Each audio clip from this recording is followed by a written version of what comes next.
No livro Os Lusíadas encontraremos a fantástica história da morte de Inês de Castro. Trata-se de uma história real, e ainda mais, de uma narrativa histórica, por envolver personagens e fatos históricos de Portugal. Encontraremos aí a vida do príncipe Dom Pedro I, que era filho do rei Dom Afonso IV.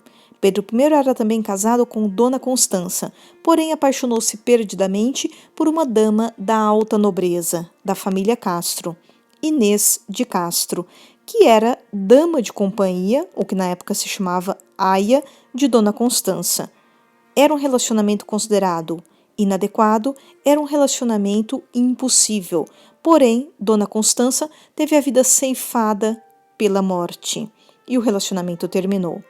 O rei, Dom Afonso IV, ainda assim não consentia nesse relacionamento entre Pedro e Inês, porque esperava que o filho se casasse com uma outra mulher e fortalecesse as alianças do reino.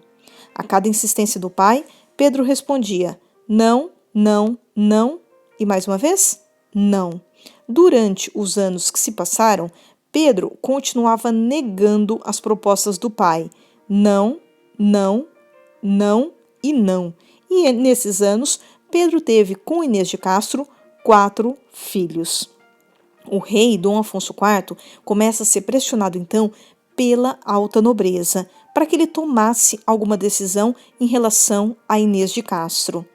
E Afonso IV tomou. No momento em que Pedro foi participar de uma caçada e estava distante, Afonso IV mandou que 3 algozes assassinassem brutalmente Inês de Castro. Quando Pedro voltou, Inês era morta. Ele nada podia fazer contra o pai, mas ele passou anos perseguindo os assassinos de Inês de Castro. A morte que chegou para todos, chegou também para Afonso IV. E assim, Pedro ascende ao reinado. Uma vez que ele toma o trono, ele resolve proclamar Inês de Castro rainha de Portugal. Mesmo morta, Inês é proclamada rainha. Isso faz-nos pensar sobre o grande amor que ele nutria pela amada Inês de Castro. Tanto é que ele a proclama rainha morta. Mas há também uma condição política. Ao afirmar que ele tinha se casado em segredo com Inês de Castro, diante de um padre, ele torna essa relação legítima.